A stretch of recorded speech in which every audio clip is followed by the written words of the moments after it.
I fixed my smile in the mirror and told myself, just survive the party. Tessa stood behind me with a lipstick tube in her hand. You look perfect.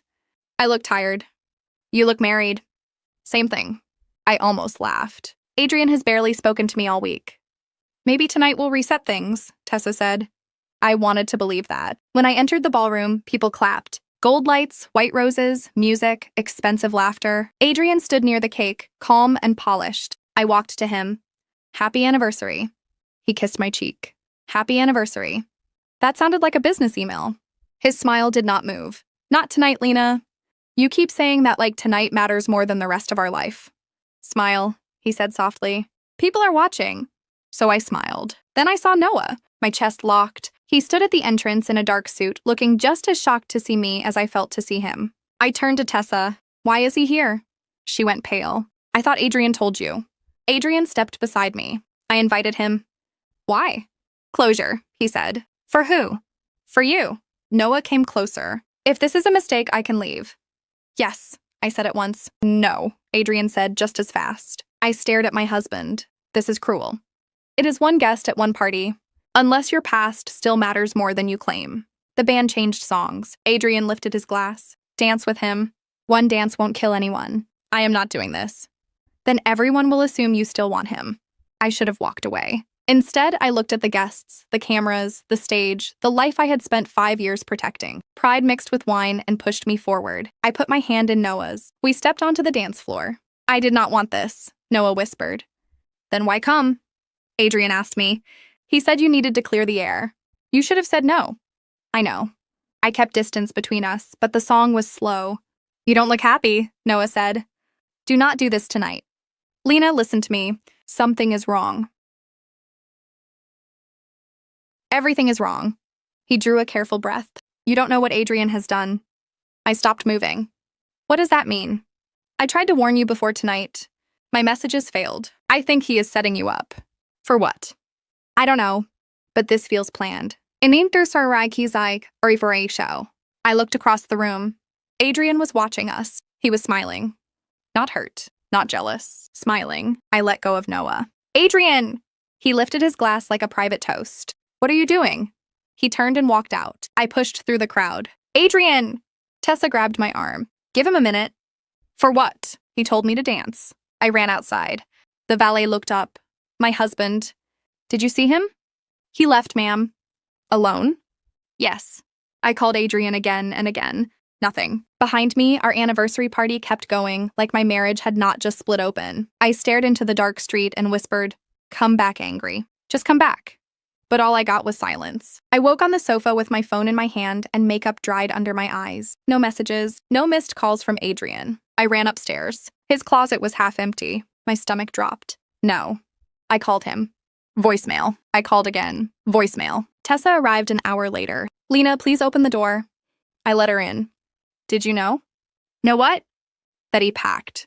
That he planned to leave. She looked toward the stairs. I didn't know that. Then tell me why Noah was there. Her face changed, just for a second. Before I could push harder, the doorbell rang. 2 police officers stood outside. Mrs. Cole? One asked. Yes. We need to ask about Adrian Cole and several missing company funds. I blinked. My husband is gone, and you're asking about money. Is he here? No. Do you know where he is? No.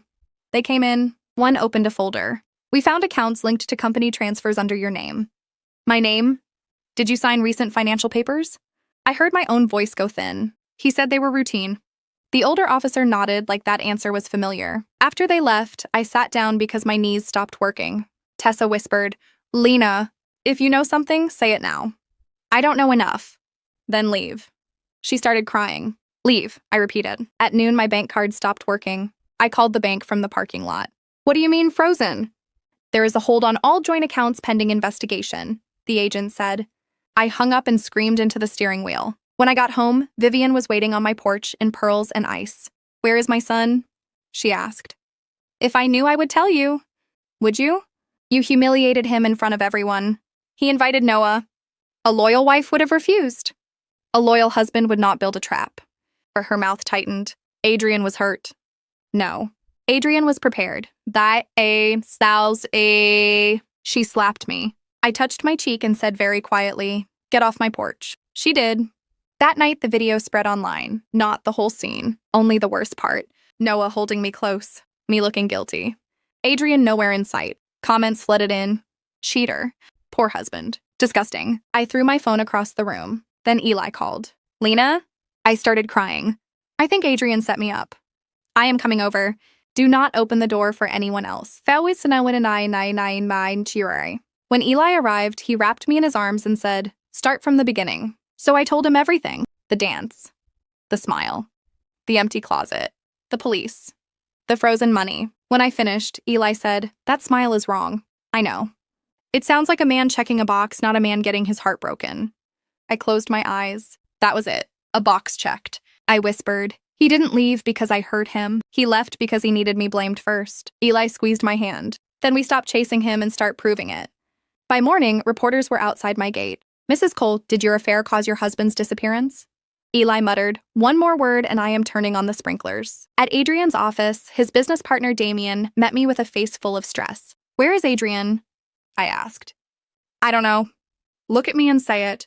He looked at the window instead. "I don't know where Adrian is." "Did he steal from the company?" "You need a lawyer." "That sounds like yes." I left shaking. Sophia Bennett met me that afternoon in a small office above a pharmacy. She read the police notice, watched the party video, and asked, "Did your husband ever ask you to sign things without explaining them?" "All the time." "Did he keep you away from finances?" "Yes." She folded her hands. If this was planned, emotion was the weapon. Somebody needed you ashamed before facts came out. I thought of Tessa. When I stepped outside, Noah was leaning against my car. "You need to stop doing that," I said. "You need the truth," he answered. "Then say it fast." "Adrian invited me himself, not just invited me. He told me when to come, where to stand. He said you wanted closure." "I never said that." "I know." "Why believe him?" "Because part of me still cared." I looked away. Noah added, 2 days before the party, he sent another message. He said the moment had to feel honest. Honest? His word. My skin went cold. That evening I called Tessa until she answered. "Come over," I said. "I can't." "You can." She was silent. "Did you know Noah was coming?" I asked. "Arlena, maybe you should let this go." "Let what go?" "My marriage? The fraud? Your guilt?" Her breath shook. "I didn't know everything." "What did you know?" "Not on the phone." "Then give me one honest line before you hang up." A long pause. Then, Adrian wasn't surprised that night. The line died. I stood in my kitchen staring at the wall. No, he wasn't surprised. He was on schedule. And for the first time, I understood something awful. I was never the wife in that ballroom. I was the excuse. Sophia laid papers across her desk. "Is this your signature?" "Yes." "And this?" "Yes." "Then Adrian moved legal risk onto you over months." I pressed my fingers to my forehead. He said it was routine. "That is what fraud sounds like when it wears a wedding ring," she said. I spent 2 days digging through old files, deleted emails, desk drawers, and storage boxes. Every new detail cut deeper. Then Rosa called. "Mrs. Lena, please come to the old house." Alone. In the kitchen, Rosa twisted a dish towel in her hands. "I should have spoken sooner," she said. "About what?" "A week before the party, I saw Mr. Adrian packing a bag in the study. I also heard him on the phone. Eleanor. What did he say?" Rosa looked sick. "He said she'll survive." She always does. That hurt more than shouting would have. Not "she will understand." Not "she will forgive me." "She will survive." As if pain was my assigned job. That night, I went straight to Tessa's apartment and pounded on the door. She opened it crying before I even spoke. "Did Adrian ask you to invite Noah?" "Yes," she whispered. I laughed once, sharp and ugly. "Of course. I thought he was testing you." "Testing me?" "He said if you really loved him, nothing would happen." "Nothing did happen." "I know." I slammed my hand on her table. "Did you really think humiliation was harmless?" Tessa sobbed. "I never thought he would ruin you. You knew enough. After the party, he texted me not to contact you. He said the less I said, the safer I would be." "Safer from what?" "From the company mess." I went still. "So you knew about that too?" "Only that money was missing and Adrian was desperate." Desperate. Not jealous. Not broken. Desperate. I left without another word. Outside, I called Sophia. "I think I am done crying for him," I said. "Good," she answered. "Now we work." For the first time, my grief began turning into anger. Eli carried the last box into my small apartment and looked around. Well, he said, it has walls. I laughed. That is enough for now. And it was. To pay rent, I went back to dance. The community studio still needed help, so 2 days later, I stood in front of 6 children and clapped my hands. First position, I said. One little boy raised his hand. Miss Lena, can I be bad at this? Very bad, I said. Great. I already am. First year support, then she's a Bashir all day. I laughed harder than I had in weeks. 5, 6, 7, 8, I counted. Each beat gave me back a tiny part of myself. After class, Noah waited outside with coffee. You always leave buildings like you are still on stage, he said. You always appear where nobody asked for you. He handed me the cup. Fair. You don't have to save me, I said. I know. Good. I also know I remind you of before. Yes. Was before that bad? I looked into the coffee. Before taught me that longing can dress up as love. He nodded. I deserve that. That evening, Vivian came to my apartment. I almost shut the door. I am not here to fight, she said. That would be new. She stepped inside and looked around my cheap little place. There was no insult in her face this time. Adrian always feared failure, she said. If he could not control the outcome, he hated the game. I noticed. You were hard for him because people loved you easily. Your talent, your warmth. He could not control that. That is not love. Vivian sat down. He loved you. I shook my head. No. He wanted to own the version of me that stayed small. She looked at me a long time, then whispered, maybe you are right. When she left, I went to the studio alone, turned on the speakers, and moved. Not for Adrian, not for Noah. For me. When I stopped, breathing hard, I understood something simple. I was not chasing the man who left anymore. I was walking back to myself. Sophia called one night and said, Adrian wants a private meeting. Public place. Eli will stay close. Oh, you are Sarnasaintio. At the hotel bar, Adrian stood when I arrived. Lena, you look healthy for a missing husband? He ignored that and pushed a folder toward me. I need your help. Bold opening. Sign a statement saying I left after seeing you with Noah and that I knew nothing about the transfers. I stared at him. You want me to lie for you. I want you to help me survive. You built this. I built everything we had. Then you emptied the accounts and used me as cover. His voice dropped. If you still care about me, do this one thing. For 1 weak second, I almost reached for the pen. Then I remembered Sophia's message from earlier. Adrian moved money months before the party. Damien is ready to talk. I pushed the pen away. No. Adrian's face turned cold. Think carefully. I am. I can still protect you. From the fire you started? He leaned back. You were easier to love when you obeyed. Everything inside me went still. Not because I was shocked, because I finally heard the whole truth in one sentence. I stood up. Thank you. For what? For saying it clearly. I tore the statement in half and walked out. Outside, Eli asked, how bad? Bad enough to set on fire and dance around? At Sophia's office, Damien was waiting. I am talking, he said. Adrian cut me loose. I am not going down for him. He gave us dates, messages, transfers, shell accounts. The party had not been a heartbreak. It had been a cover story. And whatever love I had left for Adrian died right there in front of the evidence. Once the investigation became public, reporters changed questions. Not kinder, to just different. Tessa came to Sophia's office with red eyes. I will testify, she said. Why now? I asked. Because Adrian never meant to protect me either. That is not the same as loyalty. I know, but I will tell the truth. Damien handed over records. Rosa brought a flash drive she found taped under a drawer in the old house. Inside were copied messages, travel plans, and a resignation letter dated before the anniversary party. Eli let out a low breath. He really scheduled his own innocence. Vivian asked to see me in a quiet courtyard. I read the documents, she said. And I was wrong. He used your shame to save himself. Then tried our a cheaper furry and unsequrange. He is still your son. Yes, she whispered. That is my punishment. At the hearing, I saw Adrian in person again. He looked tired and smaller. He pulled me aside and said, You embarrassed me first. I stared at him. Out of everything, that was the wound he chose. Pride. That is your truth? I asked. You danced with him in front of everyone? After you invited him. You still said yes. And you still lied, stole, vanished, and blamed me. His jaw tightened. You made me look weak.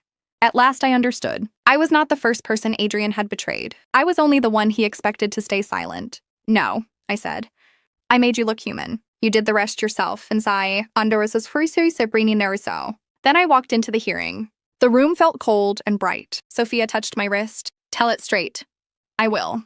When my turn came, I faced the panel and said, my husband invited my ex to our anniversary party without my knowledge. He encouraged a dance in front of our guests, then used that scene to damage my reputation before financial evidence surfaced. By morning, he was gone, money was missing, and papers I had signed without informed consent linked risk to me. The humiliation was not an accident. It was preparation. Adrian's lawyer stood. Mrs. Cole, are you emotional?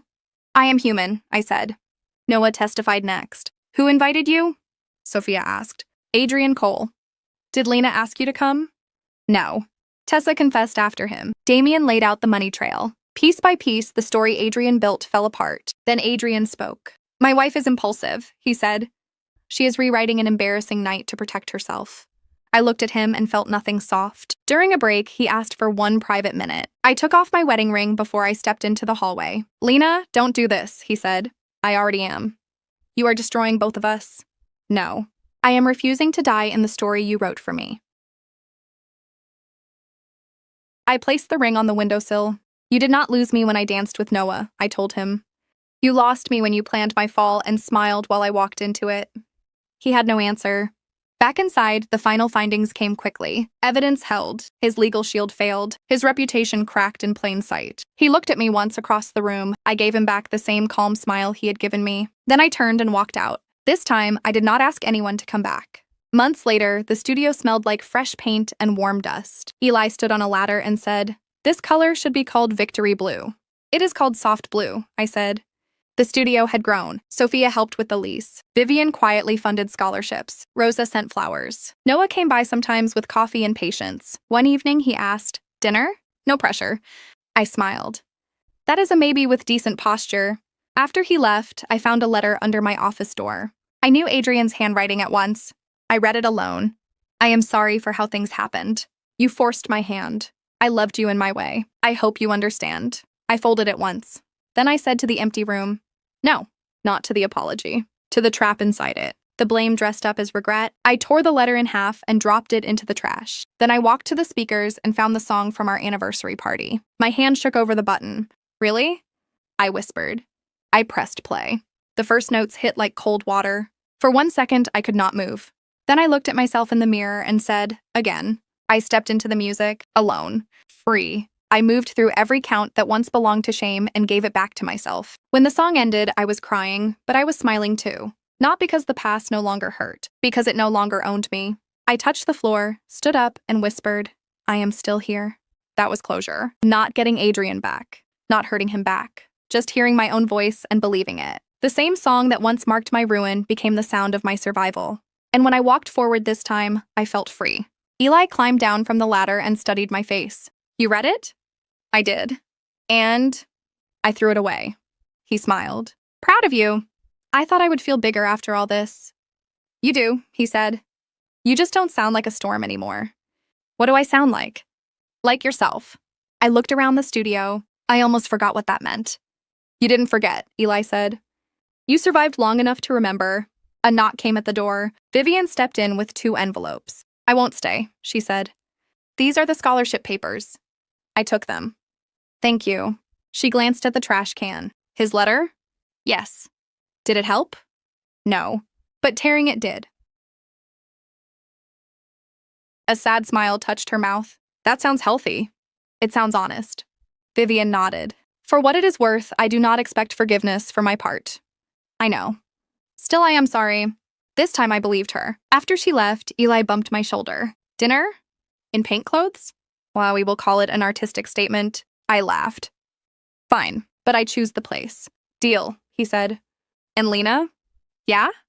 You came back. I looked at the mirror, the floor, the open door, and answered, I know. For the first time, my future felt bigger than my past, and quieter too.